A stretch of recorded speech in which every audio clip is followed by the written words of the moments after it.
வணக்கம். இது நிலா கிச்சன். இன்னைக்கு நாம ஒரு இன்ட்ரெஸ்டிங்கான ரெசிபி தான் பார்க்க போகிறோம். அது இப்போ எப்படி பண்ணலாம் அப்படின்னு சொல்லிட்டு பார்க்கலாம். அதுக்கு முன்னாடி எல்லாருமே நம்ம சேனலை சப்ஸ்கிரைப் பண்ணிடுங்க, லைக் பண்ணுங்க, ஷேர் பண்ணுங்க, கமெண்ட் பண்ணுங்க. வாங்க இப்போ வீடியோக்குள்ள போகலாம். ரொம்ப ஒரு இன்ட்ரெஸ்டிங்கான, அதே டைமில் ஒரு ஹெல்த்தியான, டேஸ்டியான ரெசிபி. பலாப்பழம் சீசன் ஆரம்பிச்சிச்சு. பழம் சாப்பிட்டுட்டு என்ன செய்வோம், விதையை தூக்கி போட்டுருவோம். அப்படி போடாதுங்க, சேர்த்து வச்சுட்டு இதே போல் செஞ்சு பாருங்கள். பலா விதை வெளியில் கூட ஒரு வாரம் 10 நாள் இருக்கும், அதனால் பிரச்சனை இல்லை. Protein rich food. நான்வெஜ்ஜுக்கு ஆல்டர்னேட்டிவாக இதை சாப்பிடலாம். நான்வெஜ் சாப்பிடாதவங்க கூட அதே டேஸ்ட்டில் இப்போ இதை எப்படி பண்ணலாம் அப்படின்னு சொல்லிட்டு பார்க்கலாம். அதுக்கு முன்னாடி எல்லாருமே நம்ம சேனலை சப்ஸ்கிரைப் பண்ணிவிடுங்க. வாங்க இப்போ வீடியோக்குள்ளே போகலாம். பலாக்கொட்டையை வேக வச்சிடலாம். கொஞ்சமாக உப்பு போட்டுடுங்க. மூடி போட்டு ஒரு 3 விசில் விட்டுடுங்க. பலாக்கொட்டை வெந்துச்சு. சூடு ஆறவும் இது தோலெல்லாம் ரிமூவ் பண்ணிடுவோம். இது தோல் எடுக்கிறது ரொம்ப ஈஸி. நல்லா வெந்துச்சுன்னா இப்படி வெடிச்சு வரும். இதே போல் எல்லாமே தோல் ரிமூவ் பண்ணி எடுத்துரும். தோலெல்லாம் எடுத்துருங்க. எடுத்துட்டு 2 கட் பண்ணிடலாம். இந்த ஸ்கின் மட்டும் எடுத்தால் போதும். இந்த ரெட் கலர் எடுக்க வேண்டிய அவசியம் இல்லை. இது ரைஸோடு சாப்பிட்றதுக்கு நல்லாயிருக்கும். ஈவினிங் டைமில் அப்படியே உரித்து சாப்பிட்றதுக்கும் நல்லாயிருக்கும். Time passing. வேர்க்கடலை மாதிரி நீங்கள் சாப்பிடலாம் இதை.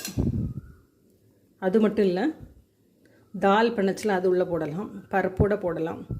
அவியல் பண்ணினீங்க அப்படின்னா இதுவும் ஒரு காயாட்டு கட் பண்ணி, சேனக்கிழங்கு, வாழைக்காய், கத்தரிக்காய் எல்லாம் போடுற மாதிரி இதுவும் ஒரு கட் பண்ணி போடலாம். துவரனா பண்ணி சாப்பிட்டுக்கலாம், கூட்டாக பண்ணலாம், அடையாக பண்ணலாம், வேக வச்சு மசிச்சு அடை மாதிரி பண்ணலாம். உருளைக்கிழங்கு வேக வச்சு மசிக்கிற மாதிரி இதுவும் மசிச்சு கட்லெட் மாதிரி பண்ணிக்கலாம். நிறைய மாடலில் இதை பண்ணிக்கலாம்.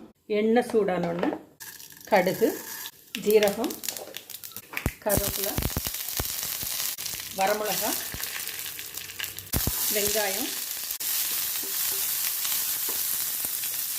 ரொம்பவும் ஈஸியான, அதே டைமில் ரொம்பவும் டேஸ்டான ஒரு ரெசிபி. பலாப்பழம் வாங்கிட்டு சாப்பிட்டுட்டு விதையெல்லாம் யாருமே வேஸ்ட் பண்ணாதுங்க. ப்ரோட்டீன் நிறைய இருக்குது இதில்.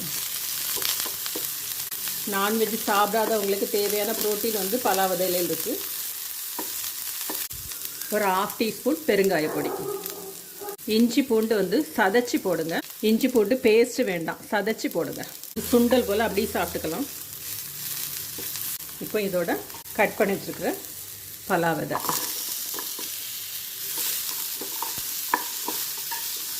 ஏற்கனவே பலா விதை நம்ம உப்பு போட்டு தான் வேக வச்சுருக்குறோம்.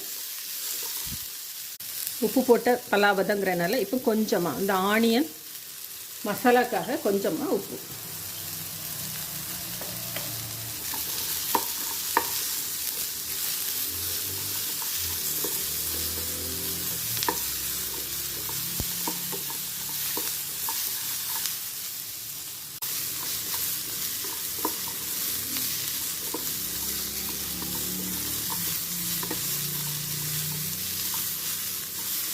பலா விதை சுண்டல் ரெடி ஆயிடுச்சு.